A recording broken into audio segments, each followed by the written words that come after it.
ప్రియమైనటువంటి సహోదరి స్నేహితులరా, ఆ, ఈ ఇక్కడ గమనించాలి.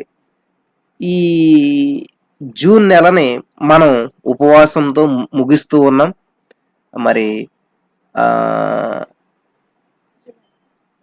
జూలై నెలలో మనం ఏం చేస్తా ఉన్నామంటే ప్రారంభిస్తూ ఉన్నాం అనమాట. ఎలాగ ఉపవాసంతో దేవుని సన్నిధిలో మరి ప్రారంభిస్తూ ఉన్నాం. మరి కొన్ని అనివార్యమైనటువంటి కారణాల వల్ల ల్యాప్టాప్ ఉన్నది, మనకి దాంట్లో పవర్ ఉన్నది, కానీ వైఫై ఉండేటువంటి బ్యాటరీ చిన్న బ్యాటరీ మాట ఒక 5 minutesలో ఛార్జింగ్ అయిపోయింది అనమాట. సో ఇవన్నీ మనకి అరేంజ్ చేద్దారని అనుకుంటా ఉన్నాం. కానీ కొన్ని కారణాల వల్ల, అంటే లాక్డౌన్ వల్ల, కొన్ని షాప్స్ ఓపెన్ అవ్వకపోవడం వల్ల, ఇటువంటి కారణాల వల్ల ఏం చేస్తున్నామంటే దాన్ని ఇంకా తెచ్చి పెట్టలేకపోతున్నాం. అదొకటి, రూమ్ ఒకటి మారాలనేటువంటి ఆలోచన, ఇన్ని అననుకూల పరిస్థితుల వల్ల కొంచెం ఇది ఇటువంటి ఇబ్బందులు ఎదురవుతూ ఉన్నాయన్నమాట. మనం ప్రార్థన చేద్దాం. ఒకటి, సాతాను మనకి శోధించడంలో వాడు అలసిపోవాలి సాతాను, కానీ మనం సహించడంలో సాహసం చేయాలన్నమాట. సహనం కలిగి ఉండాలి. హల్లెలూయా, దేవునికి స్తోత్రం కలుగును గాక. నేను స్కూల్ చదువుకునేటువంటి సమయంలో మా క్లాస్ టీచర్స్ వాళ్ళు ఏం చేసేవారంటే ఇచ్చినటువంటి హోంవర్క్ రాయలేదనో లేకపోతే ఏదో మా క్లాస్ అంతటిని కొడతా ఉండేవారు అనమాట. ఆ సమయంలో చేపట్టమనేవారు అందరు. నేను చేపడితే దెబ్బలు కొట్టేవారు అనమాట. ఆ దెబ్బలు కొట్టినప్పుడు చేపట్టేవాళ్ళు మేము. నేను ఎప్పుడు కూడా ఆ చెయ్యిని కదలనివ్వలేదు, మెదలనివ్వలేదు అనమాట. అంటే వాళ్ళు కొట్టడంలో నన్ను అలసిపోలేము, కానీ నా చెయ్యి పెట్టడంలో నేను అలసిపోయేవాడిని కాదు. ప్రియులారా, ఎందుకని నేను ఈ విషయం చెప్తున్నానంటే, సాతాను మనల్ని శోధించడంలో వాడు అలసిపోవాలి, మనం శోధించబడటంలో అలసిపోకూడదు ఎప్పుడు కూడా. యోబు గారి జీవితంలో చూసినట్లయితే సంఘటన, యోబు గారిని బాధ పెట్టాలని చెప్పి, శ్రమ పెట్టాలని చెప్పి అనేక ప్రయత్నాలు చేశాడు సాతాను గడు. అన్ని విధాలుగా వచ్చాడు. ఎన్ని వేసి ఉన్నాయి అన్ని వేసి తిరిగి వచ్చేసాడు సాతాను గడు. అలసిపోయాడు. ఇంకా అలసిపోయి దేవుడి దగ్గరికి వెళ్ళి దండం పెట్టి, బాబు నువ్వు అన్నమాట కరెక్టే, నీ భక్తుడు భక్తుడే, ఇంకా నా వల్ల కాదు, ఎన్ని వేసులో నేను ట్రై చేసినా కూడా అతను విరక్తి చెందలేదు, కాబట్టి అతను కరెక్టే అని చెప్పేసి వెళ్ళిపోయాడు. పిల్లరా, ఇక్కడ మీరు గమనించదగ్గ విషయం ఏంటంటే, ఉపవాసం ఉండి మనం ప్రార్థన చేస్తున్నాం, మంచిదే. ఉపవాసం ఉండేటువంటి ప్రార్థనలో భోజనం మానేసి కూర్చుని మనం చేసినంతరాన్ని అది ఉపవాసం అయిపోతుంది. అదేమంటారంటే కడుపు మార్చుకోవటం అవుతుంది అనమాట. మనం ఉపవాసం ఉండి చేసేటువంటి ప్రార్థనలో కొన్ని పాటించాలన్నమాట, కొన్ని నియమాలను పాటించాలన్నమాట. అసలు ఎందుకని ఉపవాసం చేస్తూ ఉన్నాం, అసలు దేని కొరకు ఉపవాసం ఉంటూ ఉన్నాం? మన జీవితంలో ఉద్యోగం కావాలా, లేకపోతే దేవుని ఆత్మీయ నడిపింపు కావాలా, లేకపోతే స్వస్థత కొరక, లేకపోతే మన సమస్యలు పరిష్కరించబడాలనా, లేకపోతే మనం ఆత్మీయ స్థితి నుంచి ఇంకొక స్థితికి వెళ్ళాలనా, లేకపోతే మన జీవితంలో ఏదో ఒక టార్గెట్ పెట్టుకుని చేయాలన్నమాట, ఒక ఉద్దేశపూర్వకంగా చేయాలన్నమాట. ప్రతి నెల వస్తుంది ఉపవాసం ఉంటున్నాం, ప్రతి శుక్రవారం ఉపవాసం ఉంటున్నాం, లేకపోతే ఇట్లా చేసినట్లయితే ప్రతిరోజు స్కూల్కి వెళ్తా ఉంటాడు పిల్లడు, వస్తూ ఉంటుంటాడు. అసలు ఆవిడ వెళ్ళిన ఉద్దేశం ఏంటి, ఏం హోంవర్క్ ఇచ్చారు, ఏం చేశాడని మనం గమనించినప్పుడు మాత్రమే దానికి యూజ్ఫుల్ అనేటువంటిది ఉంటుంది. లేదు మనకేమీ లేకుండా మనం వాళ్ళని స్కూల్కి పంపించేసామంటే వెళ్ళాడు వచ్చాడు అన్నటువంటి తప్ప వాడి జీవితం ఏమీ పొందుకోలేడు అనమాట. గమనించండి ప్రియమైనటువంటి సహోదరి స్నేహితులరా. మరి ఈ రోజున ఈ లైవ్ చాలా ప్రత్యేకమైనటువంటి కార్యక్రమం ఇదంతా కూడాను. ఎందుకనంటే సాతాను గడు ఏం చేస్తాడంటే తికమక ప్లాన్లు వేస్తుంటుంటాడు. వాడికి తికమక పెట్టాలన్నమాట మనం అంతాను. ఎందుకంటే ఈ రోజున పవర్ లేదు, పవర్ లేకపోతే ఏమనుకున్నాడో సాతాను, ఎవరో అందరూ అయిపోతారు సైలెంట్ అనుకున్నారు. కానీ నాకు వచ్చిన మెసేజెస్ చూస్తే చాలా ఆశ్చర్యం వేస్తుంది అనమాట. చాలా మంది వెయిట్ చేస్తున్నారు, ఎప్పుడు వస్తుందా అని చెప్పి. అది వాడికి ఎట్లా ఉంటదంటే సాతానికి తేళ్లు జిర్లు పాకినట్టు ఉంటది అనమాట. హల్లెలూయా, దేవునికి స్తోత్రం కలుగును గాక. ఏంటి వీళ్ళు ఇంత ఎదురు చూస్తూ ఉన్నారు, ఇంత మరి దేవుని సన్నిధి కోసం కనిపెడతా ఉన్నారు అని చెప్పి వాడు సాతానుగాడు మనకి ఆటంకాలు తీసుకొచ్చడంలో అలసిపోవాలేమో, కానీ మనం ఆ ఆటంకాలను ఎదుర్కోవడంలో మనం ఇప్పుడు అలసిపోకూడదు. హల్లెలూయా. దేవునికి స్తోత్రం కలుగును గాక. ప్రియమైనటువంటి సహోదరి స్నేహితులారా, మనం ఒక బిల్డింగ్ కడతాం. ఆ బిల్డింగ్ పైన ఏం కురుస్తుందంటే వర్షం కురుస్తూ ఉంటుంటది. ఆ వర్షం ఏంటంటే ఎలాగైనా లోపలికి రావాలని ప్రయత్నం చేస్తూ ఉంటుంటదంట. కానీ మన రూఫ్ ఏంటి, చాలా స్ట్రాంగ్ చేసుకుంటాం, ఎటువంటి వర్షపు చుక్క లోపలికి రాకుండా ఉండాలని చెప్పి. ఆ వర్షం ఎంతైనా కురుస్తుంది కానీ ఒక్క చుక్క కూడా లోనకి రాదు. కడక ఏం చేస్తుందంట, ఆ వర్షం కురిసి కురిసి కురిసి ఆగిపోతుంది అనమాట. ఎంత ప్రయత్నం చేసినా ఒక డ్రాప్ కూడా లోపలికి వెళ్ళలేకపోయినాయి నేనని చెప్పి. అలాగే సాతానుగాడు ఎన్నో ప్రయత్నాలు చేస్తూ ఉంటుంటాడు. ఆ ఎందుకంటే దేవుడి దగ్గర నుండి వచ్చినాడు కదా, దేవుడితోటే మరి వర్షిప్ లీడర్ గా చేశాడు కాబట్టి సాతాన్ గాడికి తెలుసు మనల్ని ఎలాగా డిసప్పాయింట్ చేయాలి, ఆ ఎలాగైతే మనం కొంచెం దేవుని సన్నిధికి దూరం అవుతూ ఉంటుంటాం అనేటువంటి ఆలోచనలు వాడికి బాగా తెలుసు అనమాట. సో ఇక్కడ ఉన్నటువంటి విషయం ఏంటంటే జీసస్ ఆల్మైటీ గాడ్ లో ఉన్నటువంటి వారంతా కూడా చాలా సహనం కలిగినటువంటి వారు, మరి దేవుని కొరకు ఎదురు చూసేటువంటి వారు. మరి ఒకసారి లైవ్ 10 times ఫెయిల్ అవుతూ ఉండేది. 10 times లింకులు ఇస్తే 10 times కనెక్ట్ అయినటువంటి వారు కూడా చాలా మంది ఉన్నారు. ఆల్ నైట్ ప్రేయర్ లో కూడా చాలా ఇబ్బంది ఎదురైతే ఉండేది. మరి ఆల్ నైట్ ప్రేయర్ లో కూడా 10 times ఫెయిల్ అయిపోతే లైవ్ 10 times లింక్ ఇస్తే మళ్ళీ వస్తూ ఉండేవారు. దేవునికి స్తోత్రం. మీకు ఇచ్చినటువంటి ఆసక్తిని బట్టి మరి ఈ రోజున 12 o'clock స్టార్ట్ అవ్వాలి. 12 అవ్వలేదు, 12:30 లేదు, 1 లేదు, 1:30 లేదు, 2 o'clock అయిపోయింది. ఇంక లేదులే ఈరోజు అని అనుకుని ఉంటాం మనం అందరం కూడా. నా మట్టుకు నేను కూడా ఇంకా వస్తుందా కరెంటు, ఎప్పుడు వస్తుందా అని అట్లా చూస్తా ఉన్నాను. కానీ చూస్తాడంట దేవుడు, అంతవరకు సహించి వాడెవడో వాడే రక్షించబడును అని చెప్పి దేవుని వాక్యం సెలవిస్తా ఉంది. మనం 12 to 3 చేస్తా ఉన్నాం కదా ప్రేయరు. మరి ఇంతవరకు మన సమయం ఇది కాబట్టి ఈ సమయం మనం కేటాయించినప్పుడు దేవునికి కేటాయించి దేవుళ్ళు గడపాలన్నా కరెంట్ లేదు, లైవ్ లేదని చెప్పి మనం బాతగాన్ని పెట్టుకుని మన ఇష్టానుసారంగా ఉంటే చూస్తారనమాట దేవుడు. అంటే లైవ్ ఉంటేనే, అంటే దేవునికి టీచర్ ఉంటేనే మనం సైలెంట్ గా ఉన్నామంటే అది మన క్యారెక్టర్ కాదు. టీచర్ ఉన్నా లేకపోయినా కూడా మనం సైలెంట్ గా ఉన్నాము, కరెక్ట్ గా ఉన్నామంటే అదే అనమాట మనం రియల్ క్యారెక్టర్. అంటే మన తల్లిదండ్రులు ఉన్నప్పుడు మనం భయభక్తులు కలిగి ఉన్నాము, లేనప్పుడు అల్లరి చేస్తున్నామంటే తల్లిదండ్రుల కోసం మనం అట్లా ఉంటున్నాం అనమాట. అంటే మన ఒరిజినాలిటీ అది కాదని అర్థం అనమాట. పిల్లలు గమనించాలి. ఈ రోజున మరి పరిస్థితులు అనేటువంటి కొన్నిసార్లు మారుతుంటుంటాయి. మా పాప మొన్న డెలివరీ అయినప్పుడు కొన్ని అనివార్య కారణాల వల్ల మేము చేయలేకపోయాం. కానీ ఇక్కడ గమనించవలసింది ఏంటంటే మనం దేవుని సన్నిధికి ఎట్లా కనెక్ట్ అయి ఉన్నాం, దేవునిలో ఎలా బలపడుతూ ఉన్నాం, దేవునికి ఎటువంటి రిలేషన్షిప్ కలిగి ఉంటా ఉన్నాం, ఇవన్నీ కూడా చాలా ఇంపార్టెంట్ విషయాలు అన్నమాట. కాబట్టి మనం ఎప్పుడైతే మోషే గారు ఎప్పుడైతే కొండెక్కారో ప్రజలంతా కూడా వాళ్ళ ప్రార్థించే విధానం ఇదంతా కూడా మారిపోయింది. దేవుడు మనకి ఒక అవకాశాన్ని ఇచ్చాడు, ఒక చక్కటి ప్లాట్ఫామ్ ఇచ్చాడు, ఒక సిస్టమ్ ఇచ్చాడు. అంటే ఏంటంటే ఆ సిస్టమ్ ఎట్లా ఉన్నా కానీ మనం ఖచ్చితంగా ఫాలో అవుతూ వెళ్తుండాలన్నమాట. అర్థమవుతుంది కదా ప్రియమైనటువంటి సహోదరి స్నేహితులారా. కాబట్టి ఈ టైం అంటే ఈ టైం అంతే. ప్రేయర్ లో ఉండాలి, మనం ప్రేయర్ చేసుకుందాం ఇంకంతే. డిసైడ్ అయిపోవాలి, ఆ లైవ్ రావట్లేదు, లేకపోతే మనకి ఈ కార్యక్రమం ఈ రోజు లేదు, ఈ రోజు లేదన్నారు కదా అని చెప్పి మనం ఇంకో ప్రోగ్రామ్ పెట్టుకోకూడదు అనమాట. Decided, I have decided to follow Jesus అని చెప్పి ఒక అద్భుతమైనటువంటి పాట రాశారనమాట. నో టర్నింగ్ బ్యాక్, నేను వెనక్కి తిరగను. కాబట్టి ఇటువంటి ఆలోచనలు ఎప్పుడైతే మనం కలిగి జీవిస్తామో ఖచ్చితంగా మన జీవితంలో నెసాగేదయేసు నీతో అంటాం అప్పుడు ఖచ్చితంగాను. అంతేగాని ఇప్పుడు మనకి ఏదైనా ప్రాబ్లం వచ్చింది అనుకోండి, ఏదైనా సమస్య వచ్చింది అనుకోండి, ఫర్ ఎగ్జాంపుల్ లాక్డౌన్ వచ్చింది, చర్చి లేవు, ఈ రోజు సండే అన్న విషయం మర్చిపోరు చాలా మంది. ఈ రోజు కదండి సండే అనేటువంటి విషయాన్ని మర్చిపోరు చాలా మంది. ఎందుకంటే లాక్డౌన్ కదా, చర్చికి ఎక్కడ వెళ్తామండి, చర్చికి వెళ్ళాం. అయితే ఏం చేయాలి, దేవుడి సమయాన్ని దేవుడికి ఇచ్చేసేయాలి, మనం దొంగలించకూడదు దాన్ని. ఇప్పుడు అర్థం చేసుకుంటారా? లాక్డౌన్ అని చెప్పి ఫోన్ చేయడం మానేశారా? లాక్డౌన్ అని చెప్పి బ్రష్ చేసుకోవడం మానేశారా? లేదే. లాక్డౌన్ అని చెప్పి మనం ఏది మానలేనప్పుడు మరి దేవుని సన్నిధిని ఎలా కోల్పోతున్నాం, దేవుని సన్నిధిని ఎలా మానేసేసాం మనం? చాలా మందిని అడిగితే ఏమైనా చర్చికి వెళ్ళారంటే ఎక్కడైనా చర్చిలు లేవు కదండి. వావ్, మరి దేవుడికి ఇవ్వాల్సిన సమయం దేవుడికి ఇచ్చేసాం మనం, దేవుడిలో గడపవలసిన దేవుడికి గడిపాం మనం? లేదు. ఎందుకంటే మనకి ఏంటంటే ఒక అలవాటు అయిపోయింది అనమాట. చాలా మంది హస్బెండ్స్ ఉంటారు ఇంట్లో, వాళ్ళ వైఫ్ వచ్చి పెడితేనే అన్నం తింటారు అనమాట, లేకపోతే తినరు. ఏమన్నా ఇంకా భోజనం చేయలేదంటే ఆవిడ లేదండి పెడతాకే అంటే కనీసం ఆ అన్నం పెట్టుకుని తినేటువంటి విధానం కూడా కొంతమందికి ఉంటుంది అనమాట. నేను ఈ విషయాలు ఎందుకు చెప్తున్నానంటే ప్రియమైనటువంటి సహోదరి స్నేహితులారా, దేవునితో గడపటం అన్నటువంటి విషయం ఏంటంటే దేవునికి మనకి సంబంధించినటువంటి విషయం.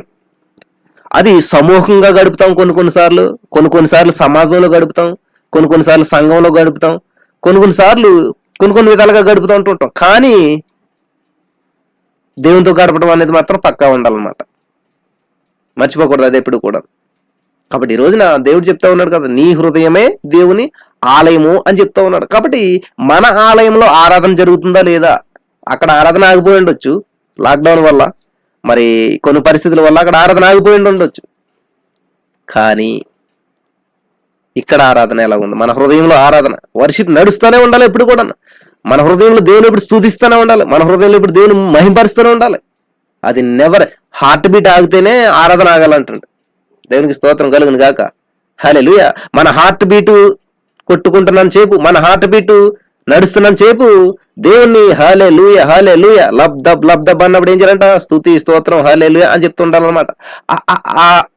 అంత కనెక్ట్ అవుతూ ఉన్నప్పుడు మనం నిజంగాను దేవుని మనసును గుర్తించగలుగుతాం, దేవుని ఆలోచన గుర్తించగలుగుతాం ఉంటుంటాం. యేసుక్రీస్తు ప్రభు వారి విషయాలు చదువుతున్నప్పుడు చాలా ఆశ్చర్యం వేస్తూ ఉండేది. నైట్ అంతా కూడా ప్రార్థన చేసేవాడంట ఆయన, పగలంతా ప్రసంగం చేసేవాడంట ఆయన. ఇంకా అసలు ఎప్పుడు రెస్ట్ తీసుకునేవాడు ఆయన, అసలు ఎప్పుడు చాలా ఆశ్చర్యం వేసేది అనమాట. అప్పుడు ఇప్పటిలాగానే ఏమైనా ఫ్లైట్లు, బైక్లు, కార్లు అటువంటివి ఉన్నాయంటే అటువంటివి కూడా లేవు. కేవలం కాలినడక. గమనించాలి, కాలినడక. మరి అంతటి ఆసక్తితోటి దేవుడు ఆ రోజున మరి ఎంత చక్కటి మాదిరి ఉంచి వెళ్ళాడు దేవుడు నీకు నాకు మనందరికీ. ఆలోచన చేస్తాం మనం ఎప్పుడన్నాను? ప్రియమైనటువంటి సహోదరి స్నేహితులరా, ఆలోచన చేసుకున్నామా మనం ఎప్పుడన్నాను? నిజంగా దేవుడు ఎంత గొప్పవాడు, మన జీవితంలో ఎన్నో అద్భుతాలు చేశాడు అని మనల్ని మనం మరి దేవునికి సమీపస్తులుగా ఉండాలని ఎప్పుడైనా నిశ్చయించుకున్నామా, మనం తీర్మానం చేసుకున్నామా అని ఆలోచన చేసినట్లయితే ఖచ్చితంగా మనకి దేవుడు నాకు ఇది చేయలేదు అది చేయలేదు అనేటువంటి ఆలోచన వస్తుంటుంది తప్ప ఎప్పుడు కూడాను అసలు దేవుడి నిమిత్తం నేను ఏం చేస్తూ ఉన్నాను, దేవుడి నిమిత్తం నేను ఎంత కష్టపడుతూ ఉన్నాను. దేవుడు ఎప్పుడు కూడా మనల్ని కష్టపెట్టేసేసి ఆయన ఎంజాయ్ చేసేటువంటి దేవుడు మాత్రం కాదు, ఆయన సంతోషపడేటువంటి దేవుడు కాదు. ఒక రైతు పొలంలో విత్తనాలు వేసాడంటే ఎవరి కోసం వేస్తాడండి? తిరిగి పంటను కోసుకోవాలనేటువంటి ఉద్దేశంతో వేస్తాడు. కాబట్టి ఈ రోజున ఇక్కడ ఉన్నటువంటి మీకు నేను అందరికీ తెలియజేస్తున్నటువంటి విషయం ఏంటంటే, మన జీవితంలో ఒక సిచ్యువేషన్ ఎదురవుతా ఉందంటే, ఒకటి విత్తుతున్నాం అంటే, సమయాన్ని విత్తుతున్నాం అంటే, ప్రార్థన విత్తుతున్నాం అంటే, మరి దేవుని సన్నిధిలో ఏదన్నా విత్తుతున్నాం అంటే ఖచ్చితంగా అది ఒక విత్తనం మాత్రమే. విత్తనం ఎప్పుడు కూడా భూమిలో పడి నాశనం అయిపోయినట్టు మనకి చరిత్ర చెప్పదండి. విత్తనం ఎప్పుడు కూడా భూమిలో పడి అక్కడే ఉన్నట్టు మనకి ఉండదండి. అది ఏం చేస్తుందంటే భూమి ఆ విత్తనాన్ని తీసుకుని దాంట్లో రూపాంతరం చెందించి దాన్ని నూతన పరిచి దాన్ని ఒక మొక్కగా మార్చి దానిలోంచి అనేకమైనటువంటి విత్తనాలు వచ్చేలా చేస్తుందంట. ఆ విత్తనాలు మళ్ళీ మనమే తింటాం. అంటే ఇప్పుడు మనం చేసింది దానం చేసినట్ల, మనం చేసింది వృధా చేసినట్ట కాదే, మరలా మనం ఫ్రూట్ఫుల్ పొందుకోవాలని చెప్పి చేస్తా ఉన్నాం. కాబట్టి ఈ రోజున దేవుని సన్నిధిలో గడుపుతున్నటువంటి సమయం అవ్వచ్చు, దేవుని సన్నిధిలో గడుపుతున్నటువంటి ప్రార్థన అవ్వచ్చు, పాట అవ్వచ్చు, ఏదైనా కానీ అదొక విత్తనం అనమాట. ఖచ్చితంగా అది రాబోయే రోజుల్లో అద్భుతమైనటువంటి పంటను కోసుకుంటాం మనం. కాబట్టి దేవుడి సన్నిధిలో నేను గడిపానండి, ఇంతకాలం నేను దేవునికి ఇంత ప్రార్థన చేశానండి, ఏ ఫలితం రాలేదు అనుకుంటున్నామంటే అది ఖచ్చితంగా రాంగ్ అనమాట. ఎందుకంటే నేను ఒక విత్తనం నాటిన చిన్నతనంలో చచ్చిపోయింది అనుకున్నాను, వేస్ట్ అయిపోయింది అనుకున్నాను, పాడైపోయింది అనుకున్నాను. సడన్ గా వర్షాకాలం వచ్చి వర్షం పడేసరికి చక్కగా పైకి వచ్చింది అది భూమిలోంచి. ఆ భూమిని పగలగొట్టుకుని ఆ భూమిని ఇట్లా ఓపెన్ చేసుకుని పైకి వచ్చి మంచి వృక్షమైంది, మంచి ఫలాలు ఫలించింది. అరే తప్పుగా అనుకున్నాను, నేను వేసిన విత్తనం పాడైపోయింది, నేను వేసిన విత్తనం నాశనం అయిపోయింది అనుకున్నానే. కానే కాదు, ఆ విత్తనం రూపాంతరం చెంది మొలకెత్తి మళ్ళీ అనేక విత్తనాలు ఇచ్చింది. కాబట్టి ఈ రోజున నా ప్రియమైనటువంటి సహోదరి స్నేహితులారా, ఇక్కడ ఉన్నటువంటి మీరందరూ గమనించవలసిన విషయం ఏంటంటే, మన జీవితంలో ఏది జరిగినా కూడా రోమా 8:28 ప్రకారము ఆయన సంకల్పం చెప్పిన పిలువబడినటువంటి వారికి సమస్తము సమకూడి జరుగుతుంది. అది నిందైనా, అవమానమైనా, ఆర్థిక సమస్యలైనా, అనారోగ్య పరిస్థితులైనా, ఏది వచ్చినా కూడా అది దేవుడు దాన్ని బ్లెస్సింగ్ గా మార్చేస్తాడనమాట. హల్లెలూయా. ఒక క్రికెటర్ వైపు వస్తున్నటువంటి బంతి అది దూసుకుని వస్తూ ఉంటది, అది తిరుగుతా వస్తుంటుంటది. అది ఒక భయంకరమైన పరిస్థితులు మనకు కనిపిస్తూ ఉంటుంటది. ఆ బాల్ వస్తున్నప్పుడు ఆ క్రికెటర్ గుండెల్లో, బ్యాట్స్మెన్ గుండెల్లో ఒక ఒక విధమైనటువంటిది ఉంటదన్నమాట. ఎందుకంటే అది అతను ఒక శోధన. కాబట్టి ఎప్పుడైతే ధైర్యంగా నిలబడి దాన్ని కొడతాడో అది సిక్స్ వెళ్తుంది, ఆశీర్వాదకరంగా మారుతుంది. అంటే అది ఆశీర్వాదకరంగా మారాలా, అది అవుట్ అవ్వాలా, అది నింద అవ్వాలా, అది అవమానం అవ్వాలా? చూడండి, అవుట్ అయితే అందరూ అవమానిస్తారు, ఎగతాళి చేస్తారు. అదే సిక్స్ కొడితే అందరూ అప్రిషియేట్ చేస్తారు. చూడండి, అదే బాల్ మనిషి సిచ్యువేషన్ మార్చేస్తూ ఉంది, జీవితాన్ని మార్చేస్తూ ఉంది, మనుషుల యొక్క ఒపీనియన్ మార్చేస్తూ ఉంది. కాబట్టి ఆ బాలులో లేదు అక్కడ ప్రాబ్లం, ఆ బాల్ డైరెక్ట్ చేసేటువంటి విధానంలో ఉందన్నమాట. కాబట్టి ఆ చేతితో పట్టుకున్న బ్యాట్ని బట్టి ఉంటుంది అనమాట. ఆ బ్యాట్స్ ని బ్యాటింగ్ చేస్తున్నటువంటి వ్యక్తిని బట్టి ఉంటుంది అనమాట. హల్లెలూయా. ఆ బ్యాట్ అందరికీ అదే బ్యాట్ ఉంటుంది, కానీ ఆ బ్యాట్ ను వాడే వ్యక్తిలో ఉంటుంది అనమాట. కాబట్టి ఇక్కడ బ్యాట్ అనగా దేవుడు మనకందరికి ఇచ్చాడు బ్యాటింగ్ చేయమని చెప్పి ఒక బ్యాట్, అదే బైబిల్ అనమాట. బైబిల్ చేతి పట్టుకో, ఎటువంటి స్విన్ బాల్ వచ్చినా, ఎటువంటి ఫాస్ట్ బాల్ వచ్చినా ఆ బైబిల్ చేత పట్టుకుని జాగ్రత్తగా దారి మళ్లించు. ఏదైతే శోధన ఉందో దాన్నే ఆశీర్వాదంగా మార్చేస్తాను నేను.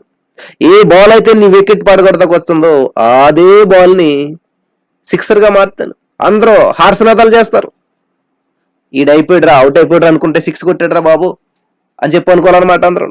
ఈమె జీవితం అయిపోయింది, ఇంకా ఈమెకి ఇంకా పిల్లలు పుట్టరు అనుకున్నాం, ఈమెకి ఇంకా పెళ్ళి అవదు అనుకున్నాం, ఈమెకి ఇంకా అవుట్ అనుకున్నాం, కానీ సిక్స్ కొట్టాడే, ఆ రికార్డు మారిపోయిందే, ఆ టీము ఓడిపోవాల్సిన టీం నెగ్గేసిందే. హల్లెలూయా అని చెప్పి అందరూ ఏం చేస్తారు, తలకిందులు అయిపోతుంటారు అన్నమాట. కాబట్టి తలకిందులు చేసింది ఏంటంటే ఈ బ్యాట్స్మెన్ యొక్క మనస్తత్వం అనమాట. ఆ బ్యాట్ను పట్టుకుని వినియోగించిన విధానం. దేవునికి స్తోత్రం కలుగును గాక. కాబట్టి ఈ రోజున మనం బైబిల్ పట్టుకున్నాం, మంచిదే, కానీ దాన్ని ఎలా ఉపయోగిస్తున్నాం? బైబిల్ పట్టుకుని నుంచున్నా, బ్యాట్ పట్టుకుని నుంచున్నా, కానీ అతను దాన్ని ఆ బ్యాట్ను ఉపయోగించకపోయినట్లయితే, బ్యాట్ చేతిలో ఉంది కానీ అది ఉపయోగించకపోయినట్లయితే ఆ బాల్ వస్తుంది, వికెట్స్ కి తగులుతుంది, అవుట్ అయిపోతాడు. హెల్మెట్ పెట్టుకున్నాడు, గ్లౌజులు పెట్టుకున్నాడు, ఫ్యాడ్లు కట్టుకున్నాడు, ఎన్ని కట్టుకున్నా ఆ చేతిలో ఉన్నటువంటి బ్యాట్ను మాత్రం సరిగ్గా ఉపయోగించలేనట్లయితే అతనికి ఎదురయ్యే శోధనే, శ్రమ, అవమానం, ఇబ్బంది. తర్వాత ఆ యొక్క గ్రౌండ్ విడిచిపెట్టి వెళ్ళిపోవాల్సిన పరిస్థితి ఏర్పడుతుంది. పిల్లరా, ఆ గ్రౌండ్ లో ఎవరు నిలబడతారంటే ఎవరైతే బ్యాట్ను సక్రమంగా ఉపయోగిస్తారో, ఎవరైతే ఆ బ్యాట్ను సవ్య దిశలో ఉపయోగిస్తారో, ఎవరైతే ఆ బాలుని దారి మళ్లించగలుగుతారో. ఎందుకంటే బ్యాట్స్మెన్ నుంచున్నాడంటే ఖాళీగా నుంచోబెట్టరు, అక్కడ బాల్ వస్తానే ఉంటుంటాయి. కానీ ఏ బ్యాట్స్మెన్ అయితే నిలబడి ఆ బాలుని మలుచుకుంటూ ఉంటుంటాడో, ఆ బాల్ తట్టుకుని ఉంటుంటాడో, ఆ బాల్ వికెట్ కి తగలకుండా కాపాడుకుంటూ ఉంటుంటాడో, అతను మాత్రమే ఆ యొక్క గ్రౌండ్ లో నిలబడగలుగుతాడు. ఏ మాత్రం తేడా చేసాడా అవుట్. ఇంక బయటకు వెళ్ళిపోమంటారు అన్నమాట. ఆ క్రికెట్ యొక్క ఆ గ్రౌండ్ నుంచి బయటకు వెళ్ళిపోమంటారు. అయ్యా అయిపోయావు, నువ్వు నిలబడలేకపోయావు, నువ్వు దాన్ని తట్టుకోలేకపోయావు, ఆ బాల్ ని దారి మళ్లించలేకపోయావు, నువ్వు ఆ బాల్ నీ గుండా వెళ్ళనిచ్చేసావు నువ్వు. కాబట్టి నీ జీవితం క్లోజ్, ఇక్కడతోటి డెడ్ అయిపోయాను, చనిపోయాను. హల్లెలూయా. శ్రమ దినమున కృంగిని ఎడల నువ్వు చేతకానివాడు. దేవునికి స్తోత్రం కలిగిన గాక. ఎవరైనా చేతకానివాళ్ళు, ఉద్యోగం చేయలేని వాళ్ళు చేతకానివాళ్ళు కాదు, పెళ్లి కానివాళ్ళు చేతకానివాళ్ళు కాదు, పిల్లలు లేని వాళ్ళు చేతకానివాళ్ళు కాదు, ప్రియులారా, బైబిల్ చదవడం రాని వాళ్ళు చేతకాని వాళ్ళు కాదు, పాటలు పాడటం రాని వాళ్ళు చేతకాని వాళ్ళు కాదు, ప్రార్థన సరిగా చేయడం రాని వాళ్ళు చేతకాని వాళ్ళు కాదు. మరి ఎవరైనా చేతకాని వాళ్ళు? శ్రమ దినమున కృంగిని ఎడల చేతకాని వాళ్ళు అవుతారన్నమాట. కాబట్టి ఈరోజు నీకు, నాకు, జంతువులకి, పక్షులకి, అన్నిటికీ శ్రమలు వస్తూ ఉన్నాయి. కానీ ఆ శ్రమల దినాల్లో అవి ఎలా రియాక్ట్ అవుతున్నాయి అన్నటువంటిది. కాబట్టి ఈరోజున ఉపవాసం ఉన్నారు చాలా మంది, మంచిది. మరి ఉపవాసం ఉండి మనం దేవుని ఎలా మహింపరచగలుగుతున్నాం? ఉపవాసంలో కూడా దేవుని ఎలా ఘనపరచగలుగుతున్నాం? ప్రియమైనటువంటి సహోదరి స్నేహితులారా, ఆలోచించేయండి. ఎట్లాగా దేవుడికి ఎటువంటి మనం ఫలితాలను చూపించగలుగుతూ ఉన్నాం? హల్లెలూయా. దేవునికి స్తోత్రం కలుగును గాక. ఎందుకంటే ఒక రైతు విత్తనం వేస్తాడు, రోజు చూస్తూ ఉంటుంటాడు, మొలకలు వచ్చాయా, ఎంతవరకు మొలిచాయి? ఎందుకంటే నేను కూడా ఒక రైతు కుటుంబంలో పుట్టాను కాబట్టి రోజు చూసి వెళ్ళి ఆ విత్తనాలు వేసినప్పుడు, నారు వేసినప్పుడు ఎంతవరకు వచ్చింది, ఎంత ఎదిగింది, ఎంత పొడవు వచ్చింది ఏంటని చెప్పి. అలాగే ఏసై నిన్ను నన్ను పరిశీలన చేస్తూ ఉంటుంటాడు. ఎంతవరకు ఎదిగారు వీళ్ళ ఆత్మీయతలో, ఎంతవరకు వచ్చింది వీళ్ళ ఆత్మీయ స్థితి, గత నెలకి ఈ నెలకి ఎంత చేంజ్ ఉన్నది, గత ప్రార్థనకి ఈ ప్రార్థనకి ఎంత చేంజ్ ఉన్నది అనేటువంటి ఆలోచన చేస్తూ ఉంటుంటాడు దేవుడు. ఆ ఆలోచనలో మన యొక్క విధానం ఎట్లా ఉన్నది, గతంలో ఎలాగున్నామో ఇప్పుడు ఎలాగ ఉన్నామో, మనం గతంలో ఎటువంటి ఆత్మీయ స్థితి ఉందో ఇప్పుడు అంతే ఉన్నదా, గతంలో ఎంతసేపు ప్రార్థన చేసి ఇప్పుడు అంతే చేస్తా ఉన్నాం. గతానికి ఇప్పటికి ఎవరైనా క్రీస్తునందులో వాడు నూతన సృష్టి, నూతన పరచబడిపోతూ ఉంటుంటారు. నూతనత్వం అనేటువంటిది వస్తూ ఉంటుంది మన జీవితంలో ఇప్పుడు కూడా. యెహోవా కొరకు ఎదురు చూసేవారు నూతన బలం పొందుకుంటారు. ఎవరైనా క్రీస్తునందులో వాడు నూతన సృష్టి. కాబట్టి మనం క్రీస్తులోనే ఉన్నాము అనుకుంటూ క్రీస్తుకు మరి సరైనటువంటి ఫలితాలను ఇవ్వకపోతే ఎట్లా ఉంటుంది మనకి? ఆలోచన చేస్తారా? బెలూన్లో హైడ్రోజన్ వాయువుని పెడతా ఉంటుంటారు అనమాట. అంటే గాలి కంటే తేలికైనటువంటి వాయువుని పెడతా ఉంటుంటారు. అదేమవుతుందంటే ఇది ఎప్పుడైతే అది ఉన్నదో, ఈ గాలి కంటే తేలిక కాబట్టి దాన్ని బెలూన్ మనం పట్టుకుని చెప్పి ఉంటుంది. పట్టుకుని విడిచిపెట్టిన చేపులు ఆకాశానికి ఎగిరిపోతుంది. ఎందుకనంటే నేను చాలా తేలిక ఇక్కడ ఉండలేను అని చెప్పి. కాబట్టి పౌలు గారు చెప్తూ ఉంటుంటాడు, ఈ లోకమునకు వేరే జీవించుడి అని చెప్తున్నాడు. ఈ లోకమునకు వేరే జీవించడం అంటే చంద్రమండలానికి వెళ్ళి జీవించమని కాదు ప్రియులరా. నిలుచుండు అంటే చాలా మంది నుంచునే ఉన్నారంట. అమ్మా ప్రార్థన ఎందుకు నిల్చుండు అని చెప్పి పాస్టర్ గారు చెప్తే తెల్లవారులో నుంచునే ఉన్నారంట. పాస్టర్ గారు ఏదో పని మీద వెళ్ళి వచ్చాడంట. ఆయన నెక్స్ట్ డే వద్దులోకి అక్కడే నుంచున్నారంట. ఏంటి అమ్మ ఇక్కడ నుంచున్నారంటే, అయ్యగారు మీరే కదా చెప్పారు ప్రార్థన ఎందుకు నిల్చుండాడు అని చెప్పి ఇలాగ నుంచుని ఉన్నామని చెప్పారని చర్చ దగ్గర. అంటే కొన్ని మాటలకి అర్థాలు ఎలా ఉంటాయంటే డైరెక్ట్ తీసుకుంటుంటున్నారు చాలా మంది, అందులో ఉన్నటువంటి అంతరార్థం అర్థం కాక. ఈ రోజున వాక్యం వినిచినట్టు నా ప్రియమైనటువంటి సహోదరి స్నేహితులరా, ఒక విషయం, మరి దేవుని హార్ట్ బీట్ మనం అర్థం చేసుకోగలుగుతున్నావా? ఏంటి ప్రభా ఇది వెళ్ళిపోలేదు దెయ్యం, మేము ప్రార్థన చేస్తానంటే దేవుడు చేయమన్నది ఉపవాసం వలనని గాని మరి దేని వలన ఇటు వదలపోవడం అసాధ్యమని నేను మీతో చెప్పుచున్నానని చెప్పి దేవుడు చెప్తూ ఉన్నాడు. కాబట్టి ఈరోజు మీ జీవితంలో ఆర్థిక పరిస్థితులు వదిలిపోలేదా, ఆరోగ్య పరిస్థితులు వదిలిపోలేదా, నిరుద్యోగ పరిస్థితులు వదిలిపోలేదా, ఏ సమస్యలు వదిలిపోలేనప్పుడు ఏం చేయాలంట? ఉపవాసం వలననే. అటు ఉపవాసం ఉండి ప్రార్థన చేసినప్పుడు గడ్డు సమస్యలన్నీ కూడా మరి తీరిపోతాయి. హల్లెలూయా. ఎటువంటి సమస్యలైనా కూడా తీరిపోతాయి, చేంజెస్ వస్తాయి, పరిస్థితులు మారతాయి, శాసనాలు మారతాయి. మరి నేను ఉపవాసం గురించి చాలా మెసేజెస్ దేవుడిచ్చిన ఆలోచన బట్టి వివరించుకుంటా. అసలు ఉపవాసం అంటే ఎందుకు చేయాలి, ఎప్పుడు చేయాలి, ఎవరు చేస్తారు, ఎన్ని రోజులు చేస్తారు, ఇవన్నీ కూడా చాలా క్లారిటీగా వివరించుకుంటూ వచ్చాం. చాలా మ్యాటర్ ఉంది మన వాళ్ళందరిలోనూ. మరి వాక్యం వినిచిన నా ప్రియమైనటువంటి సహోదరి స్నేహితులారా, మీ అందరికీ కూడా చాలా అద్భుతమైన మెసేజ్లు యూట్యూబ్లో మళ్ళీ మళ్ళీ వినండి అవన్నీ కూడా. కాబట్టి ఒక గోడలో మీకు దిగట్లేదంటే మనం ఏం చేస్తామంటే మళ్ళీ మళ్ళీ కొడతాం. ఎందుకని ఎలాగైనా దింపాలి దిగాలని చెప్పి. ఒక దెబ్బేసి దిగట్లేదు ఊరుకోమే పిల్లరా, ఆలోచన చేయండి. కాబట్టి చూడండి, మన పిల్లల్ని ఎక్కడికైనా తీసుకెళ్ళాలనుకోండి బయటికి, లేదా మన పిల్లలకి ఏదైనా చెయ్యాలనుకోండి, మన పిల్లలకి ఏదైనా చెప్పాలనుకోండి, వాళ్ళు వినలేదనుకోండి, మళ్ళీ మళ్ళీ మళ్ళీ మళ్ళీ మళ్ళీ మళ్ళీ చెప్తాం, విసిగిపోం. ఎందుకని ఖచ్చితంగా వాళ్ళంటే ప్రేమిస్తున్నాం కాబట్టి, వాళ్ళ పని చెయ్యాలి కాబట్టి మళ్ళీ మళ్ళీ చెప్తాను ఉంటుంటాం. హల్లెలూయా.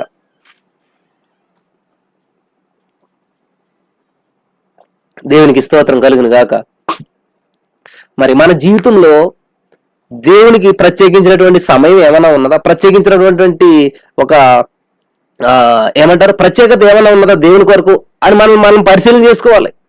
ఈరోజు పడుకునే ముందు ఈరోజు దేవుని కొరకు నేను ఎంత చేశాను, దేవుని కొరకు ఎంత మరి ప్రయత్నాలు చేశాను, దేవుల్లో నడిపించాలని, దేవుల్లో బలపరచాలని, ఇతరులను దేవుని బలపరచాలని నేను ఎంత ప్రయత్నం చేశాను, నా మాటలు ఎంతమందిని బలపరిచినవి, నేను చేసినటువంటి కార్యాలు ఎంతమందికి ఆత్మీయతలో అభివృద్ధి చెందడానికి సహాయపడినవి, నేను ఈరోజు చేసినటువంటి పనుల వల్ల, ప్రార్థన వల్ల, పాటల వల్ల, లేకపోతే ఏదో something, everybody have some talents అనమాట. Everybody have some good qualities ఉంటాయి. ఏదోటి దేని ద్వారానైనా ఒక్కరినైనా బలపరిచామా? ఈరోజు మన మాటలు ఎదుటి వాళ్ళని బలపరిచే విధంగా ఉన్నాయా? దేవుడు చెప్తున్నా ఎటువంటిదైనా సరే ఉపవాసం వలననే వదిలిపోతుంది అని చెప్తున్నాడు. కాబట్టి మనం ఉపవాసం ఉండి చేసినటువంటి ప్రార్థనలన్నీ కూడా స్వార్థపూరితంగానే ఉన్నాయా, మన స్వలాభం కొరకే ఉన్నాయా? ఎప్పుడన్నా కనీసం పక్క వాళ్ళు, పక్కింటి ఆవిడ కోసం మనం ప్రార్థన చేసాము ఉపవాసం ఉండి? ఎప్పుడన్నా మన సంఘం అభివృద్ధి చెందాలని చెప్పి మనం ఉపవాసం ఉండి ప్రార్థన చేసామా? ఎప్పుడన్నా మీ పక్కింటి వాళ్ళు బాగుండాలని ఉపవాసం ఉండి ప్రార్థన చేశారా? పిల్లలు ఆలోచన చేయండి. ఎస్తేర్ రాణి గారు అయిన ఉపవాసం ఉన్నదంటే ఎందుకని? జాతి, నా జాతి బాగుండాలని చెప్పి కోటలో ఉన్నటువంటి ఆవిడ, సముద్రంలో ఉన్నటువంటి ఆవిడ, సర్వం కలిగినటువంటి ఆవిడ ఉపవాసం ఉన్నదంట. హల్లెలూయా. కాబట్టి మనం చేసిన ఉపవాసంలో ఎవరికి ఉపయోగపడే విధంగా చేస్తా ఉన్నాం ఆలోచన చేసిన పిల్లలరా. ఇప్పుడన్నా మన శత్రువులు ఉంటారు, లేకపోతే మన ఇంటి పక్క వాళ్ళు ఉంటారు, లేకపోతే మన దగ్గరలో ఎవరైనా అసలు దేవుడు తెలుసుకునే వాళ్ళు ఉంటారు. వాళ్ళకి చెప్పొద్దు మీరు. జయపాల్ గారు ఒకసారి ఒక సాక్ష్యం చెప్పారు, నాకు చాలా ఆసక్తి వేసింది, చాలా అద్భుతం అనిపించింది. ఆయన ఏం చేసేవాడు అంటారంట, పాస్పోర్ట్ సైజ్ ఫోటోలు కలెక్ట్ చేసేవాడంట జయపాల్ గారు. ఆ ఫొటోస్ అన్ని కలెక్ట్ చేసి ఏం చేసేవాడంటే ఆయన ఒక చోట పెట్టుకుని ఆ ఫొటోస్ పెట్టి ప్రార్థన చేసేవాడంట. అంటే వ్యక్తితో మాట్లాడితే ఆ వ్యక్తి వినకపోవచ్చు, ఆ వ్యక్తి దొరకపోవచ్చు అన్నిసార్లు. కాబట్టి వాళ్ళ ఫ్రెండ్స్ ఫొటోస్ అన్ని తీసుకుని ఒక్కొక్క ఫోటో కోసం ప్రార్థన చేసేవాడంట. ఆయనకు అలవాటు ఎలాగొచ్చిందంటే, మరి ఒక ఎవరో హతసాక్షిది ఏదో బుక్ చదివానంట. ఆయన బుక్ లో, ఆయన నాకు గుర్తురావట్లేదు, ఒక ఆయన మాట చాలా గొప్ప భక్తుడు, వాళ్ళ ఫ్రెండ్ కోసం 25 years ప్రార్థన చేశాడంటండి ఆయన. ఎంతండి? 25 years. 25 years తర్వాత మారు మనసు పొందాడంట ఆయన, రక్షించబడ్డాడంట. కాబట్టి ఈ రోజున 25 minutes అన్నా ప్రార్థన చేస్తున్నాం మనం అసలు ఎప్పుడన్నా? ఇప్పుడు ఎన్నిసార్లు చేయాలండి వాళ్ళ కోసం? మారడం కాదు, మనం జడ్జిమెంట్ ఇచ్చేస్తాం, మనం స్టేట్మెంట్ ఇచ్చేస్తా ఉన్నాం. వాళ్ళు మారరు అని చెప్పి మనం చెప్పేస్తా ఉన్నాం. పిల్లలు మనం ఎవరిని చెప్పటానికి? కానీ మనకు దేవుడు పని ఏమి ఇచ్చాడు? ప్రార్థన చేయడం మాత్రమే. అంతేగాని వాళ్ళ ఫైనల్ ప్రోడక్ట్ ఏంటి అన్నటువంటిది, ఫైనల్ విషయం ఏంటి అన్నది మనం చెప్పలేము ఎప్పుడు కూడా.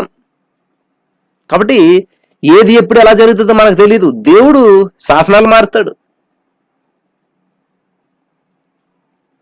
యోనా గారు వెళ్ళాడేంటి, అయిపోయింది వెళ్ళిపోయింది ఇక్కడతోటి చాప్టర్ క్లోజ్ అని చెప్తారని వెళ్ళాడు ఆయన. ఎందుకని? నిజంగా నమ్మేడు, దేవుడు చెప్తున్నాడంటే ఇలా అయిపోయింది, ఇంకా నాశనం అయిపోతుంది పట్టణం అని చెప్పేసి. కానీ ఎప్పుడైతే వాళ్ళు ఉపవాసం ఉండి ప్రార్థన చేస్తారో పరిస్థితులు మారిపోయినాయి, సిస్టమ్ మారిపోయింది. పిల్లరా, ఉపవాస ప్రార్థన పరిస్థితులు మారుస్తుంది, సిస్టమ్ మారిపోయింది. మొత్తం అంతా మారిపోయినప్పుడు అద్భుతమైనటువంటి రీతిలో వాళ్ళందరూ రక్షించబడ్డారు, దేవుని త్రిప్పబడ్డారు. కాబట్టి ఇప్పుడు కూడా ఉపవాస ప్రార్థన అయినా ఏదైనా, దేవుడైనా ఏదైనా కూడా మనకు మేలు చేయడానికే చూస్తాడు దేవుడు. ఇప్పుడు కూడా మేలు జరగాలని చూస్తాడు. ఒకవేళ మీరు ఎంతవరకు మా పక్క వాళ్ళంటే మాకు పారం అసహ్యం అండి, అసలు ముఖం కూడా చూడం, అయితే ఈరోజు ఉపవాసం ఉండాలి కోసం, ప్రియులారా రేపే ఉపవాసం ఉండాలి కోసం, ప్రత్యేకంగా ఏది కాదు ప్రభా రేపు వాళ్ళ కోసం ఉపవాసం అని ప్రకటించండి. నాకు వాళ్ళంటే చాలా అసహ్యం అండి, మమ్మల్ని చాలా ఇబ్బంది పడుతున్నారు, ఇల్లు కట్టుకోనివ్వలేదండి, లేకపోతే మాకు స్థలం ఇవ్వలేదండి, లేకపోతే మమ్మల్ని ఇక్కడ ఉండనివ్వలేదండి, లేకపోతే మమ్మల్ని చాలా టార్చర్ పెట్టారు, మమ్మల్ని ఇబ్బంది పెట్టారు అని ఎవరైనా మీకు అనిపిస్తే రేపు ఉపవాసం వాళ్ళ కోసం ప్రకటించండి. యేసయ్యా నేను వాళ్ళ కోసం ఉపవాసం ఉంటున్నాను, వాళ్ళ కోసం నేను ప్రార్థన చేస్తూ ఉన్నాను, వాళ్ళని మార్చాలి యేసయ్యా, నువ్వు వాళ్ళని పట్టుకోవాలి యేసయ్యా. హల్లెలూయా, దేవునికి స్తోత్రం. హల్లెలూయా. అర్థమైందా ప్రియులారా? అలాగ మనం ఏం చేయాలంటే, మిమ్మల్ని హింసించి వారి కొరకు ప్రార్థన చేయాలి. ఎటువంటి ప్రార్థన? ఉపవాసం ఉండి ప్రార్థన చేయాలన్నమాట. ఉపవాస ప్రార్థన బంధకాలను, కట్లను అన్నిటిని తెంచివేస్తుంది. కాబట్టి ఉపవాసం ఉన్నామంటే ఉద్యోగం రాలేదని ఒక రీజను, ఉపవాసం ఉన్నామంటే పెళ్లి కాలేదని ఒక రీజను, ఉపవాసం ఉన్నామంటే పిల్లలు పుట్టలేదని ఒక రీజను, ఉపవాసం ఉన్నామంటే ఇవే రీజన్స్ అనమాట మనకి ఎప్పుడు కూడా. అంతేగాని మనం ఉపవాసం ఉండాలి అంటే రీజన్స్ వెతుక్కోవాలంట. ఏంటి ఆ రీజన్స్? మనకు తెలియనటువంటి వాళ్ళు ఉంటారు పక్కనే, మన ఫ్రెండ్స్ ఉంటారు, వాళ్ళ పాస్పోర్ట్ సైజ్ ఫొటోస్ కరెక్ట్ చేసుకోండి, లేకపోతే వాళ్ళ నేమ్స్ రాసుకోండి, లేకపోతే ఏదో పెట్టుకోండి. చాలా టైం ఉంటుందండి అందరికీ, చాలా టైం. కానీ ఎక్కడ కుదురుతుందండి మాకు? వీళ్ళందరి పేర్లు కనెక్ట్ చేయడం ఎక్కడ కుదురుతుంది? వాళ్ళ ఫోటోలు ఎక్కడ వస్తాయండి? వాళ్ళకు ఫోటోలు పెట్టి మేము ప్రార్థనలు ఎక్కడ కుదురుతుంది? ఇట్లా మాట. కానీ చాలా సమయం ఉంటుంది, మనం మీకు తెలిసి ఏం చేస్తారన్నది. కాబట్టి ఇటువంటి ఆలోచన మనకి ఎప్పుడన్నా వస్తుందా? రాదు. అసలు వాళ్ళు ఎలాంటి వాళ్ళు తెలిసింది, వాళ్ళు ఎక్కడ మారుతారులేండి, ఏదో దేవుని తెలుసుకున్నారు, ఏదో చర్చికి వెళ్తుంటారు అంటే దేవుడు నీ దృష్టి దాకా వాళ్ళని తీసుకుని వచ్చాడు అంటే, వాళ్ళ ఆత్మీయ స్థితి అట్లా ఉన్నదంటే ఏం చేయాలంటే మనం ప్రార్థన చేయాలి వాళ్ళ కొరకు. దేవా అటువంటి స్థితిలో ఉన్నారు కాబట్టి వాళ్ళని కరెక్ట్ చేయదేవా, వాళ్ళని అభిషేకించిదేవా, వాళ్ళని నిజమైనటువంటి దేవుని బిడ్డలుగా చేయదేవా, నీ బిడ్డలుగా స్వీకరించిదేవా, వాళ్ళలో ఉన్న ప్రతి అంధకార చీకటి శక్తులు నదిలో నేస్తున్నావు, బంధిస్తున్నావు. అది ప్రియులారా, క్రైస్తవులు అంటే సూది దారం లాంటి వాళ్ళు అనమాట. చిరిగిపోయిన ప్రతిదాన్ని కలుపుతూ కుట్టుకుంటూ వెళ్ళిపోతారు. కత్తిరిలాగా ఉండకూడదు, కట్ చేసుకుంటూ వెళ్ళిపోకూడదు అనమాట. కత్తిరి ఏం చేస్తుందంటే ఎప్పుడు కూడాను కట్ చేసేస్తుంటది అనమాట. Cutting cutting cutting. కానీ సూది దారం చిన్నగానే ఉంటది, చాలా చిన్నగా ఉంటది, కనపడినట్టు ఉంటది. కానీ ఏం చేస్తుందంట, అద్దుకుంటూ వెళ్ళిపోతుంటది. కత్తిరి కట్ చేసిన ప్రతి దాన్ని చక్కగా కుట్టేసి ఒక రూపాన్ని ఏర్పడుతుందంట. కాబట్టి దేవుని బిడ్డలైనటువంటి మీరు, మనమంతా కూడా సూదే దారంలాగా పనిచేస్తూ ఉండాలన్నమాట. సూది దారం అవి ఎలాగైతే కలిపేస్తూ ఉంటుంటాయో బట్టల్ని, చక్కగా ఒక రూపాయిని తయారు చేస్తూ ఉంటుంటాయో అలా ఉండాలి. అంతేగాని కత్తిరిలాగా కట్ చేసేలాగా ఉండకూడదు అనమాట. దేవునికి స్తోత్రం కలిగిన గాక. హల్లెలూయా. కాబట్టి ఈ రోజున మరి ఈ విధంగా ఈ కార్యక్రమం నడిపించడానికి కారణం ఏంటంటే, సాతాను గాడికి అర్థం కాకూడదు అనమాట మనం ఎలా చేస్తున్నాం అన్నది. సాతాను గాడు అనుకుని ఉంటాడో ఇది ఆపేద్దాం అనుకుని ఉంటాడు. కానీ ఒక నూతన వేలో మనం వెళ్ళినప్పుడు అసలే ఏంటిది ఈ రోజు ఇట్లా వింతగా జరిగింది, డిఫరెంట్ జరిగింది, మళ్ళీ వాళ్ళకి తరపోటు రావాలన్నమాట. సాతాను గడికి హెడేక్ రావాలన్నమాట. అరే నేను ఎట్లా చేస్తే అట్లా జరిగింది ఏంటి అనేటువంటిది. కాబట్టి దేవుని ప్రణాళికను మనం కాదనలేం ఎప్పుడు కూడా. నరుని హృదయంలో ఆలోచనలు అనేకం వస్తాయి. కరెక్ట్గా 11 గంటల 40 నిమిషాల దగ్గర కూర్చున్నాను, సిస్టమ్ దగ్గర అన్ని రెడీ పెట్టుకున్నాను. జస్ట్ మౌస్ ఇలా క్లిక్ చేస్తే లైవ్ అంటదన్నమాట. 12 అయింది రావట్లేదు కరెంటు, 1 గంట అయింది రావట్లేదు. కానీ కరెంటు రావటం అన్నా కానీ లేట్ అయిందేమో కానీ ఈ సిస్టమ్ దగ్గర నేను చూడటం మాత్రం ఆగలేదు. హల్లెలూయా.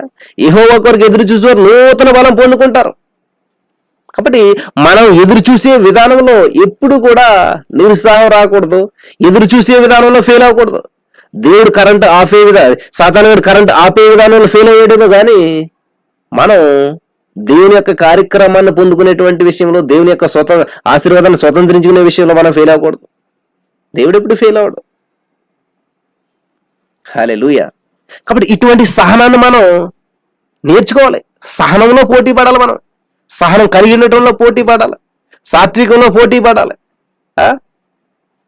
ఏదన్నా విషయంలో మనకి ఏం చేయాలంటే సిచ్యువేషన్లో తనను తాను తగ్గించుకున్న వాళ్ళు హెచ్చించబడతారు. నేనెందుకు తగ్గించుకోవాలి అనుకున్నాం అనుకోండి, ఎప్పటికి మనం పైకి రాలేం. పడ్డవాడు చెడ్డవాడు కాదని చెప్పి ఉంటదంట లోకంలో సామెత. ఏంటంటే పడ్డవాడు పడిపోయినాడు చెడిపోయినాడు అని కాదనమాట. బైబిల్ ఏం చెప్తుందంటే ఆ మాట, నీతిమంతుడు 7 సార్లు పడినను తిరిగి లేస్తాడని చెప్పి దేవుని వాక్యం సెలవిస్తూ ఉంటుంది. కాబట్టి ఈరోజు దేవుని వాక్యం వినిసిన ప్రియమైనటువంటి సహోదరి స్నేహితులరా, మనం ప్రాక్టీస్ చేయవలసినటువంటి విషయాలు ఏంటంటే, పాటలు మంచిదే, పాటలు ప్రాక్టీస్ చేస్తాం, అంతేగాని సహనాన్ని ప్రాక్టీస్ చేయాలి. ఒక భర్త ఒక భార్యకి పెళ్ళైన తర్వాత ఏం చేయడంటే, దారం పట్టుకొచ్చి కొంచెం దీన్ని ముళ్ళు తీయ అన్నాడంట. దానికి 100 ముళ్ళు వేసి ఆవిడేం చేసింది, 2-3 ముళ్ళు తీసే నేను తీయలేను అన్నదంట. దాన్ని బట్టి ఆయన ఏం వేసుకున్నాడు, ఓహో ఇవి చాలా సహనం తక్కువ అని చెప్పి అనుకున్నాడంట. అర్థమవుతుందా ప్రియులారా? అంటే అది పెద్ద అవసరం కూడా కాదు, కానీ ఆయన చెప్పాడు, ఆయన చెప్పినటువంటి దాన్ని ఇవి ఎంత శ్రద్ధగా చేస్తుంది అనేటువంటి దాన్ని తెలుసుకోవటానికి ఆయన ఏం చేయడం అనమాట, ఈ దారం పట్టుకొచ్చి దీన్ని కొంచెం చిక్కులు పడ్డాయి దీన్ని తీయి అని అంటే, పెళ్ళని కొత్తలో అన్నాడంట భర్త. ఆఫ్టర్ ఆల్ చిన్న దారానికి చిక్కులు తీయలేనటువంటి నీవు మరి జీవితంలో సంసారంలో వచ్చేటువంటి చిక్కులు నువ్వు ఎలా తీసుకోగలుగుతావు, ఎలా బయటపడగలుగుతావు, ఆ ముడులు నువ్వు ఎలా ఇప్పుకొని నీ జీవితాన్ని ఎలా సరళం చేసుకోగలుగుతావు అని అడిగాడంట భర్త. ప్రియులు అర్థమవుతుందా? ఆఫ్టర్ ఆల్ చిన్న దారంలోనే చిక్కులు తీయలేకపోతే, ఆ చిన్న దారంలోనే ముళ్ళు తీయలేకపోతే మరి మన జీవితంలో ఎన్నో చిక్కులు వస్తాయి, మన జీవితంలో ఎన్నో ముడులు పడుతుంటుంటాయి, ఎన్నో బంధకాలు వస్తుంటుంటాయి. వాటిని అన్ని విప్పుకుని దాన్ని ఒక సరళమైనటువంటి ఒక సరళ మార్గంగా మనం ఎలా మార్చుకుని ముందుకెళ్తాం మన జీవితాన్ని, ఈ చిన్న విషయంలోనే నువ్వు సహనం కోల్పోతేనే అని అంటే, ఆ చిన్న దారంతో పెద్ద పాఠం నేర్పాడంట భర్త భార్యకి. అర్థమవుతున్న ప్రియులారా? చిన్న దారం పెద్ద పాఠం. హల్లెలూయా. దేవునికి స్తోత్రం కలిగిన గాక. కాబట్టి దేవుడు ఒక చిన్న విషయంలో మనకి లేట్ చేయొచ్చు, ఒక చిన్న విషయంలో చాలా టైం పట్టించుంటుండొచ్చు, ఒక చిన్న మెలికి తిరిగి కదా చూడండి చాలా వేగంగా వెళ్తున్నాం మనం. అక్కడ ఒక బోర్డు ఉంటుంది రోడ్డు పక్కనే, కర్ర అని చెప్పేసి ఇక్కడ చిన్న ఇమేజ్ పెట్టి కొంచెం పెడతారన్నమాట అక్కడ. అంతే ఆ ఇమేజ్ ని చూసిన వెంటనే కార్ అంతా ఏమవుతుంది, స్లో అయిపోతుంది అన్నమాట. ఎందుకని ఆ కర్ర వచ్చినప్పుడు స్లోగా వెళ్ళాలి, లేదంటే అదే స్పీడ్ లో వెళ్తే డివైడర్ కొట్టేస్తారు, యాక్సిడెంట్ అయిపోతారు, చనిపోతారు. హల్లెలూయా, దేవునికి స్తోత్రం. కాబట్టి ఇటువంటి సిచ్యువేషన్స్ మన జీవితంలో ఎదురవుతా ఉన్నప్పుడు మనం ప్రాక్టీస్ చేయాలంటండి. జీవితంలో సమస్యలు ఎదురైనా, ఇబ్బందులు ఎదురైనా, బాధలు ఎదురైనా వాటిని ఎలా సహించుకోవాలి, వాటిని ఎలా జయించాలి, ఇది ప్రాక్టీస్ చేయాలి. నేను అనుకున్నట్టు లేదండి నా పరిస్థితి, నేను చక్కగా ఇలా ఉంటుంది అనుకున్నా, ఇలా జరగలేదు, ఇలా అవుతుంది అనుకున్నా, ఇలా అవ్వలేదు. ఓకే, డోంట్ బి డిసప్పాయింట్ అవ్వద్దు. ప్రభువా నువ్వే చెప్పు కదా సమస్తం సమకూడి జరుగుతుందని అని చెప్పి దేవుని వైపు చూస్తూ దేవుని స్తుతించాలి. ప్రభువునందు ఆనందించాలంట, ప్రభువుని బట్టి సంతోషించాలి, ప్రభు కృతజ్ఞతాస్తుతులు చెల్లించాలంట. హల్లెలూయా. రాత్రి శామ్యూల్ భట్ట గారు చెప్పినటువంటి వాక్యం వింటా ఉన్నప్పుడు ఫ్రైడే లైవ్ సర్వీస్ లో ఆయన చెప్తా ఉన్నాడు, అపోస్తులైనటువంటి పౌలు గారికి బండలు వేశారంట. బండలు వేసే ముందు వాళ్ళు ఏం చేశారంటే బట్టలు చింపేశారంట, వాళ్ళని కుట్టారంటండి. ఆ చర్మము అంతా కూడా కమిలిపోయింది, రక్తాలు కారుతా ఉంది. ఆ జైల్లో పెట్టినప్పుడు అంట రక్తం కారుతా ఉన్నప్పుడు ట్రీట్మెంట్ చేయలేదంట, ఒక వైద్యుడు కూడా రాలేదంట, ఎవరో పట్టించుకోలేదంట. ఆ రక్తం కారుతా ఉన్నటువంటి శరీరంలో బట్టలు చిరిగిపోయిన పరిస్థితుల్లో బొండలు వేయబడి, బొండలు వేయటం అంటే ఏంటంటే ఇలాగా బిగించి కడతాం అనమాట. ఎంత మోకాలు లోతు నీళ్ళు, మొల లోతు ఆ బండలో, బాడిలో, మట్టిలో వాళ్ళని కూర్చోబెట్టి బండలు వేసినప్పుడు అర్ధరాత్రి 12 గంటల వరకు వాళ్ళు మెలుకుగా ఉన్నారంటే చూడండి. ఆ బాధల్లో ఆ రక్తం కారుతుంటే, ఆ రక్తం మీద మట్టి పడుతుంటే ఎంత మంట పుడుతూ ఉంటుంటది, ఎంత బాధ అనిపిస్తూ ఉంటుంది. అటువంటి టైంలో థ్యాంక్ యూ జీజస్ అని చెప్పి పాటలు పాడుతున్నారంట, దేవుని స్తుతిస్తూ ఉన్నారంట. ఎంత కృతజ్ఞతా భావం చూసారా నా ప్రియమైనటువంటి సహోదరి స్నేహితులారా. ఏంటి ఎటువంటి పరిస్థితుల్లో కృతజ్ఞత కలిగి ఉన్నారు వాళ్ళు ఎవరో పిల్లని దెయ్యం పడితే దెయ్యాన్ని విడిపించినటువంటి వాళ్ళు దేవుడి నిమిత్తం అద్భుతం చేశారు, ఆ పిల్ల నిమిత్తం అద్భుతం చేశారు, దానికి ఎదుటి వారికి మేలు చేసి జైలు పాలైపోయారు. అక్కడ కూడా కృతజ్ఞత చెల్లింటున్నారు. దేవుడు ప్రశ్నించట్లేదు, ఏంటి ప్రభువా మేము ప్రార్థన చేశాం కదా, దెయ్యాన్ని వెళ్ళగొట్టాం కదా, అద్భుతం చేశాం కదా, పూరా మనుషుల వాళ్ళకంటే కృతజ్ఞత లేదు. ఏంటి ప్రభు నువ్వైనా ఏంటిది, ఏంటి మాకు జైలు పాలు చేసావేంటి, మమ్మల్ని ఎందుకు మమ్మల్ని జైల్లో తీసుకొచ్చావు, ఎందుకు మమ్మల్ని ఇక్కడ పెట్టావు? There is no question. ప్రశ్నించట్లేదు. వాళ్ళు ఏం చేస్తున్నారంట, ప్రభుని స్తుతిస్తూ ఉన్నారు, ప్రభుని మహింపరుస్తూ ఉన్నారు. కాబట్టి ఈ రోజున మన జీవితంలో ఒక చిన్న సంఘటన తారుమారైతే 100 రకాల ప్రశ్నలు వస్తాయి. ఇది ఎందుకు ఇలా జరిగింది? నిన్న మా పక్కన ఉన్నటువంటి బెడ్రూమ్ ఖాళీ అయితే చక్కగా షిఫ్ట్ అయిపోయి పక్కన కదని చెప్పి నేను ముందుకు వెళ్ళిపోయాను. వెళ్ళి వాళ్ళతో అడిగితే తర్జన భర్జన జరిగి బేరం జరిగి వాళ్ళు ఇంత చెప్తే ఒక 500 రూపీస్ దగ్గర అటు ఇటు అని చెప్పి సరే నేను మళ్ళీ వద్దర్లే అని వెళ్ళాను. అంత బాగుంది, భలే ఉంది, ఇదంతా జీసస్ ఆల్మైటీ గాడికి ఒక రూమ్ పెట్టేచ్చు, సూపర్గా ఉంటుంది, ఇంక ఈ రూమ్ అంతా ఇలాగ ఇదంతా ఎన్నో ప్లాన్లు వేసేసేసి నేను నేను క్లాస్కి వెళ్ళి వచ్చే లోపల కొత్త వాళ్ళు వచ్చేసరి షిఫ్ట్ అయిపోయి అంత అయిపోయింది. అరే ఎందుకు ఇలా జరిగింది, నేను తప్పు చేశానా, నేను ఇంకా 500 ఇచ్చేవలసిందా, లేకపోతే ఇట్లాగా ఆలోచన చేశాను నేను. అంటే ఒక మనిషిగా పిల్లరా మీ గురించి ఎవరి గురించి చెప్పట్లేదు, మళ్ళీ బాధపడతారు కదా మనం ఎట్లా ఆలోచన చేస్తాం అంటే. నాదే నేను చెప్తున్నాను, అరే ఇంకో 500 అయితే ఇచ్చేవలసింది, లేకపోతే నేనే తప్పు చేశానా, నేనే ముందుకు వెళ్ళవలసింది, నేనే అడగవలసింది, లేకపోతే ఎందుకు ఇలాగైంది, అసలు ఏంటి ఇలాగ ఎందుకు అయిపోయింది, దేవుడు పనే చేద్దారనుకున్నాను కదా, దేవుడు నామం ఇంకా మహింపరచాలనుకున్నాను కదా, దేవుడి విషయంలోనే కదా నేను అంత ఆలోచన చేసింది, నా స్వార్థం ఏమి లేదు కదా, ఎందుకని దేవుడికి తెలుసు కదా ఇదంతాను. ఇట్లాగా ఒక మనిషిలు మనసులో వచ్చేటువంటి ఆలోచన అటువంటి చూసారు ప్రియులారా. దేవుడికే కదా పనికి, దేవుడు ఆపొచ్చు కదా, దేవుడు చేయొచ్చు కదా, ఇట్లా మనం చాలా రకాలు అనేసుకుంటుంటుంటాం. నరుని హృదయంలో ఆలోచనలు అనేకములు వచ్చును, యెహోవా యొక్క తీర్మానమే స్థిరమగును. దేవునికి స్తోత్రం. యెహోవా యొక్క తీర్మానమే స్థిరమగును. కాబట్టి అది యెహోవా తీర్మానం. దేవుడు ఒక తీర్మానం కలిగి ఉంటాడు. యేసోబుని జైల్లో పెడితే పరిపక్వత చెందాలి. యేసోబుని జైల్లో ఉంటే ఒక పీరియడ్ ఉంటుంది, ఇంటర్మీడియట్ 2 సంవత్సరాలు చదవాలంటే 1 ఇయర్కే నేను డిగ్రీలోకి వెళ్ళిపోతానన్నాడు అనుకోండి, ఊరుకుంటారా? లేదు నాన్న, ఇంకా ఉన్న టైం ఇక్కడే ఉండు. అలాగే యేసోపుని దేవుడు అక్కడ పెడితే ఏం చేశాడంట? దేవుడి వైపు చూడకుండాను ఆ పక్కన ఉన్నాడు వైపు చూసి, కొంచెం రాజుగారితో చెప్పవా, నేను బయటకు వచ్చేస్తాను, నాకు ఇలా కళలు చెప్పే భావం తెలుసు అని చెప్పి, లేకపోతే నాకు ఇది ఉందని చెప్పి అది ఉంది, కొంచెం నా రాజుగారి దగ్గర నన్ను రెఫర్ చేయవా, రాజుగారి దగ్గర నన్ను గుర్తు చేయవా అని చెప్పి మనుషుల మీద ఆధారపడిపోయాడు. పిల్లలు గమనించాలి, మనల్ని అక్కడ ఉండమన్నప్పుడు ఉండాలి అంతే. అది జైలా, గోత, నుయ్య, ఆర్థిక సమస్యలా, అనారోగ్య సమస్యలా, హాస్పిటల్ పోవాలయ్యమ్మా, లేకపోతే అక్కడ ఉండమన్నాడంటే దేవుడు అక్కడ ఉండాలి. బ్రదర్ డిజేఎస్ దినకరణ గారు మీటింగ్ పెడితే 2 లక్షలు 3 లక్షల మంది వచ్చారు. రాజమండ్రిలో నేను ఉండగలిగినప్పుడు కూడా మరి ఒక 2 లక్షల మంది వచ్చారు.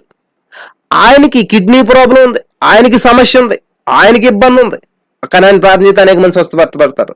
ఆయన చుట్టూ డాక్టర్లు ఉండాలి, ఆయనకు వచ్చినటువంటి సమస్య. ఇట్లాగా మనం ఎప్పుడు బలహీనం అప్పుడు బలవంతులకు దేవుడు వాడుకుంటుంటాడు. పిల్లలు గమనించాలి. అంటే మన జీవితంలో ఒకసాట ఎక్కడ పెట్టాడు దేవుడు అంటే, ఒక పరిస్థితి కూడా నడవాలి అన్నప్పుడు దేవుడు మనల్ని నడిపిస్తాను అన్నప్పుడు నడవలసిందంతే. అప్పుడు దేవుని నామం మహింపరచబడుతుంది. హల్లెలూయా.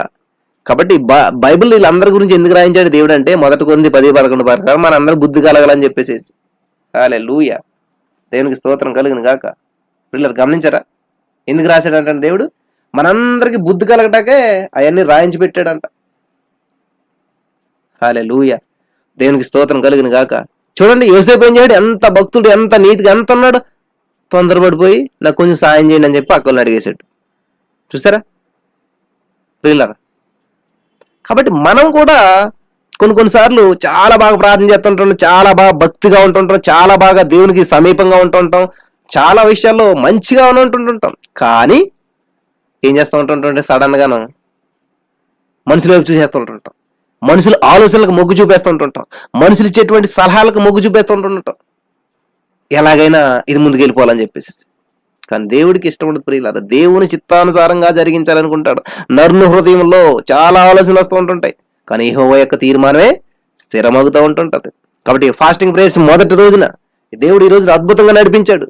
ఒక పాట లేదు ప్రియులారా. సాతానుగాడు అనుకుంటుంటాడు, ఏందో చేద్దాం అనుకున్నాం, ఏదో అయింది అని చెప్పి తలదించుకుని సిగ్గు తెచ్చుకుని వెళ్ళిపోతారనమాట.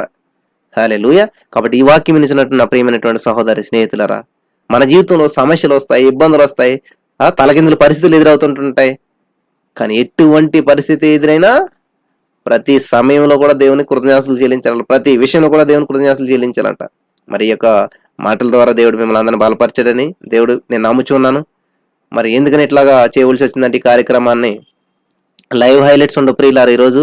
మరి ఇదే విషయాన్ని మీరు మరలా వింటే బలపడతారని చెప్పేసి, మరి మనకి పరిస్థితుల ప్రభావం మన మీదకి వచ్చినప్పుడు దానికి ఎలా రియాక్ట్ అవుతున్నాం, అటువంటి పరిస్థితులు మనం ఎలా ఉంటున్నాం అన్నటువంటిది చాలా ఇంపార్టెంట్ అనమాట. కాబట్టి how you are react, how you are responding అనేటువంటిది చాలా ఇంపార్టెంట్ అనమాట.